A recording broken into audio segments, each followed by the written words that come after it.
We've talked about stock market volatility before. Let's talk about it again. Hi, I'm Dave Lopez. And I'm Chase Lopez, and this is another episode of Retire Your Way with ILG Financial, where we talk all things retirement planning.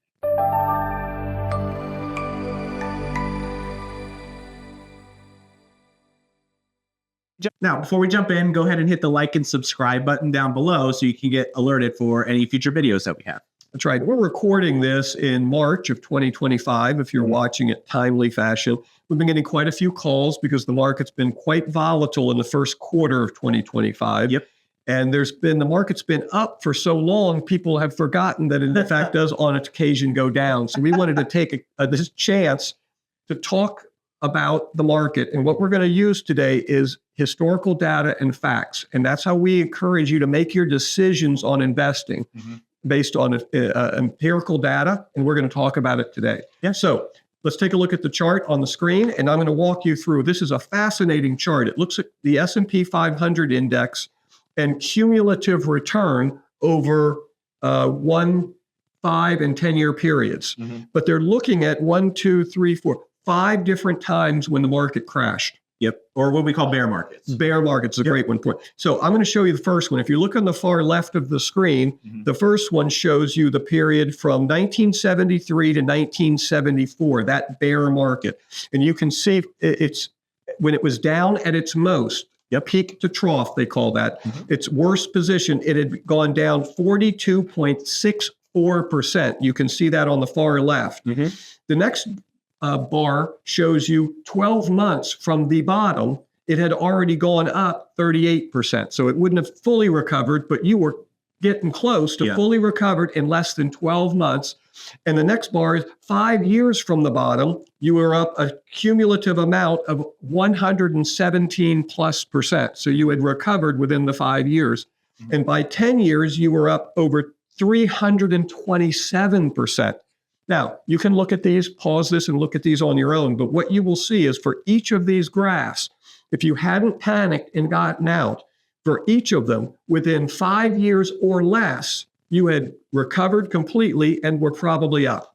Yeah, so I think the big kind of takeaway from this chart here is you really don't want to, you want to make sure that emotions aren't dictating your investment decisions, right? So you want to, a lot of times it can be scary in these times, the minus 42, the minus 29, the different down periods we see in the chart there. You do not want to let emotion dictate when you want to sell or get out or anything like that.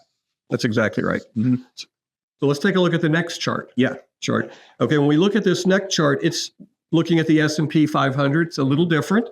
But what this one is talking about is this idea of getting in and out of the market. So to Chase's point, if we had panicked and gotten out of the market, but what if I just jumped back in a little later? Would that have made a difference? The answer you can see from this chart is absolutely. Let's take a look. On the top bar going across the top of your screen, it shows if the 20-year period ending December of 2023. Okay. So that's 2003 to 2023.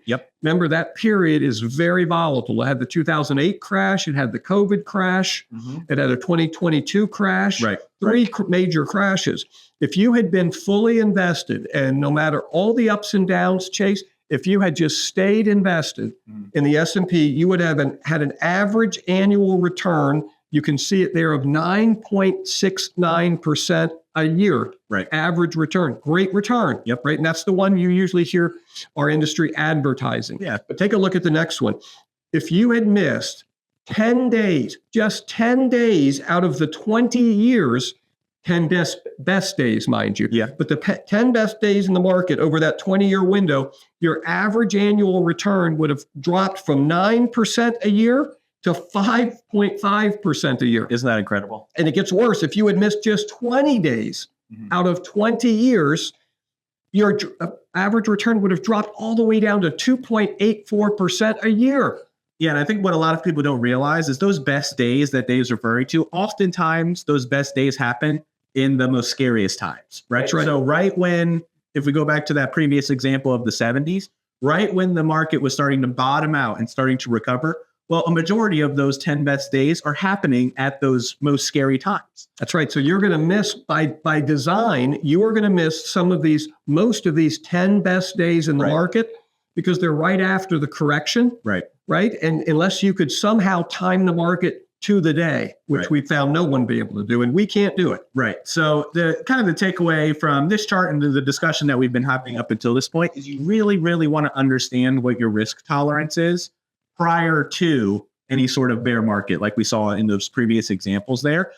If you are able to quantify and articulate what your current downside risk is or what your risk tolerance is, well, then when it does happen, you're not going to have to make those rash decisions and sell at it, the most inopportune time. That's right. So the takeaway there, the one was don't be emotional. Right. Number two was understand your risk tolerance. Right. Are you able to ride out a major correction of that level? Number three is you still want to be diversified. You don't want all your eggs in one basket. Mm-hmm. And that's more than just diversifying into different stocks. You need to also be diversified in different sectors in different parts of the world. And you want to get with your financial professional because they have access to a lot more data than you do to make those decisions based on data and historical performance, as opposed to just shrugging your shoulders and putting 5% in each thing.